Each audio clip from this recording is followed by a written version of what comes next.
bumaba na yung lalaki, oh. Ayan, oh, yung pala yung operator niyan. Grabe pala yung ano niyan. Hindi pala basta-basta. Dahan-dahan na lumalakad. Kasi oh, yung saan niya na ilalagay yan, lumalayo na.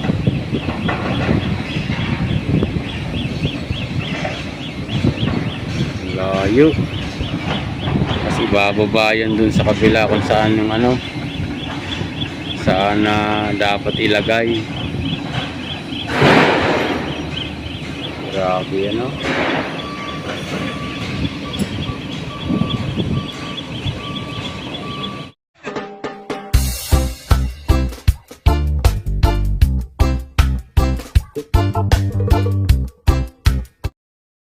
Tayo no dito sa PNR ng kanilang stock area ng mga concrete.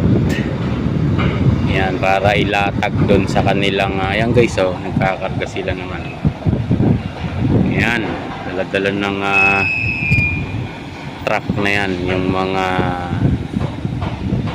precast. Dito yan sa may Santa Rosa, Laguna guys. So maraming salamat sa inyo. Magandang hapon o magandang araw sa inyong lahat.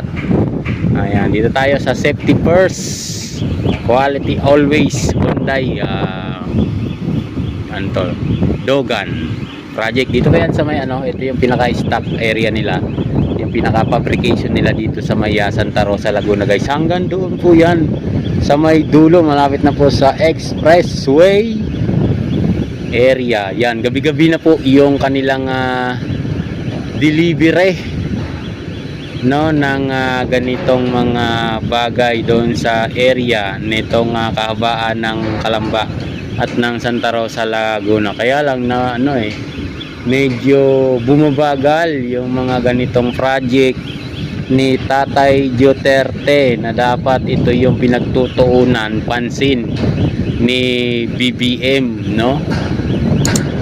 Kung ano-ano po kasi yung pinagtutuunan ni BBM puro ayuda dito, ayuda doon, impeach kay Inday Sara, tanggalin yung mga gabinete niya kasi nabubuking na sila. Ayan, talagang gusto nilang burahin ang pangalan Duterte sa larangan ng ating politiko.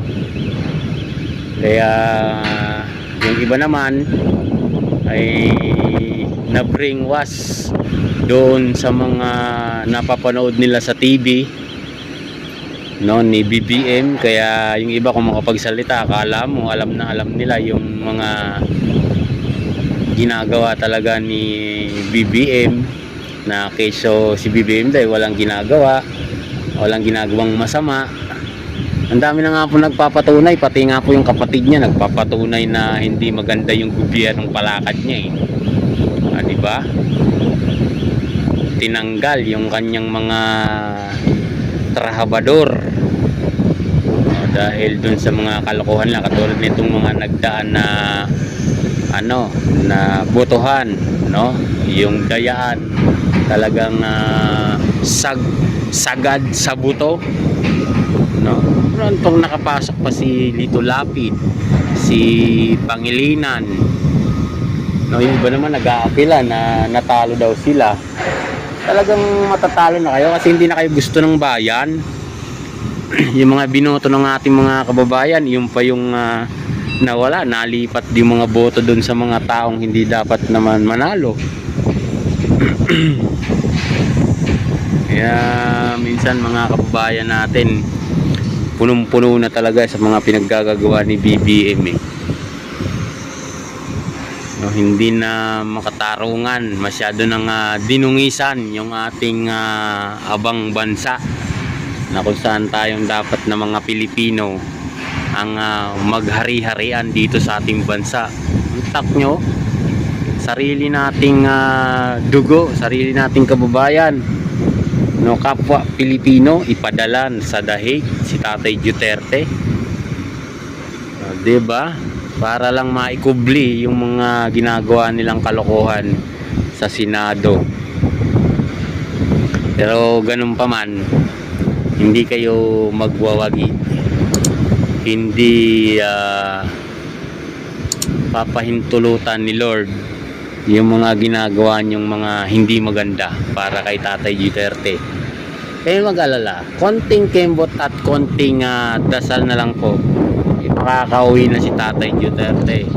Magulat na lang kayo na andyan na yan sa kanilang baluarte, diba? Lumaban sa mga gustong manakop sa ating bansa. Kung sino pa yung nagtatanggol sa ating bansa, siya pa yung ipinatapon sa dahig. Yun yung mga kalokohan ng ating nakaupo sa gobyerno. Mga pulis na sunod-sunuran, no? Lalo ka na General Torre, nuknukan ka ng yabang, nakakuha ka ng award dahil lang sa hindi magandang pamamaraan. Dapat yung yung makakuha ka man ng ganyang award mo bilang pulis sa magandang gawain mo. Hindi ka ba nahihiya niyan? Na mapanood ng mga anak mo yung mga pinaggagawa mo. So yung guys, balik tayo dito sa Hyundai area ng dito yung kanilang fabrication. So sana itong mga gantong project mapagtuunan ng pansin, pero tiis-tiis lang tayo mga kababayan natin, no? At magnaupo na si Inday Sara, no, ibabalik, no, yung sigla ng ganitong mga project, kasi hindi lang naman tayong makikinabang nito, no, yung mga apo-apo natin, mga anak-anak, yung mga ganitong project mapabilis yung biyahe ng ating mga kababayan. Kasi ang una ni BBM yung mawala si Inday Sara sa landas nila eh. Hindi lang, ang sarap lang murahin to ni BBM. Hindi lang nakakahiya, baka pinagmumura ko na rin. May pa rin ako, may respeto pa rin ako sa presidente ka. Yung mga pulis na tumiwa na hindi maganda yung sinabi sa kanya, tinanggal, diba? Klaseng presidente ito. Yung mga sumasalungat sa kanya, sinibak. Ang tinira yung mga gunggong na mga pulis na nakapaligid sa kanya na sunod-sunuran. Naibebenta yung dangal para lang sa kapakanan ng pangsarili. Wala nang mga respeto to sa ating bansa, itong mga ganitong tao. Nakakainis.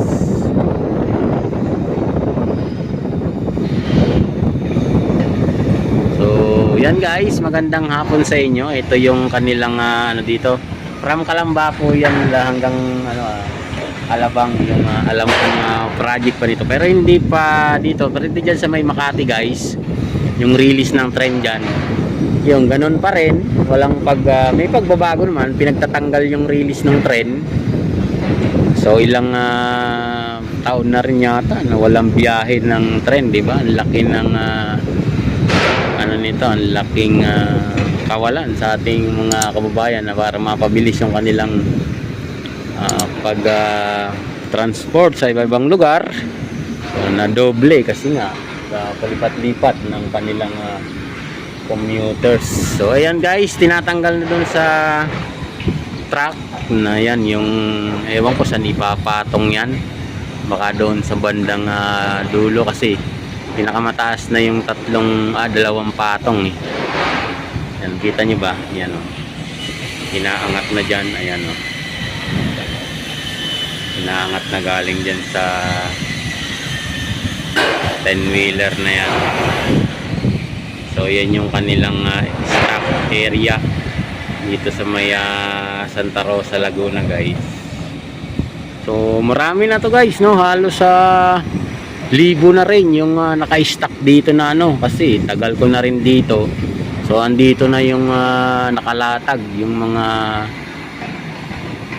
ano nila, gamit, no, kailan ano, elevated na kasi yung ano natin yung train na ginagawa ngayon. Tingnan mo, matatapos na yung termino ni BBM. Puro ganito pa lang yung nauumpisahan, no. Ayan, no, yung MRT 7 sa Quezon City, yan sa may kahabaan ng Commonwealth, nakatambak yung mga bagon doon. So hindi pa rin na ganun ka 85% pa lang din yung tapos doon, kasi nga na alam ko na tulpo tong mga nagtrabaho doon, nagpatulpo kasi nga yung kanilang sweldo ay nawawala na, nagkukulang na dati naman walang ganong kaso nung si Tatay Duterte yung nakaupo. Ewan ba natin kung bakit may mga talagang hindi talaga mawawala sa gobyerno yung corruption, pero may mga mangilan-ngilan pa rin na maganda yung hangarin sa ating bansa na walang corruption. So ayan guys, inaangat yan, ayan, inaangat ng truck, yan nung ano yan, tawag yan, roller truck, mga heavy equipment yung binubuhat yan guys. Hindi natin alam kung saan dadalhin, diba?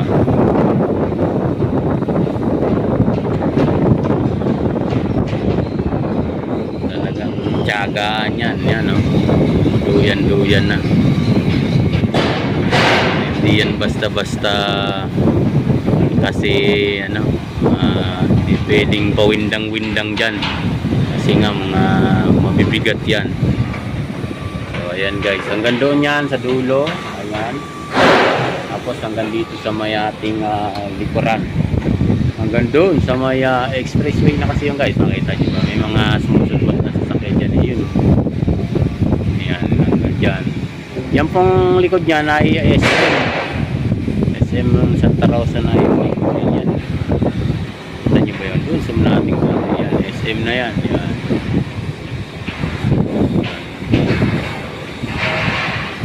So hindi natin alam kung saan yan ilalapag.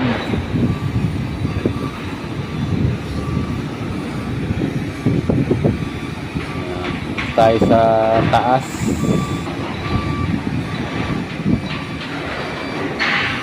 Ano yan kung saan yan ilalaglag, umaakit pa rin yan. Nakaduyan.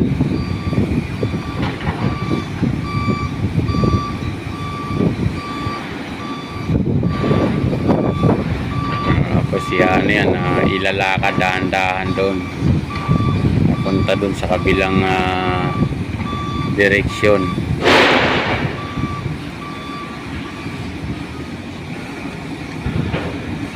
Ayan, nakaduyan-duyan yan guys, nasa taas na.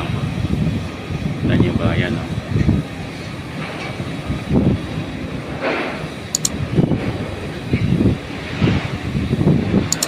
Hanggang doon po yan sa may area na yon.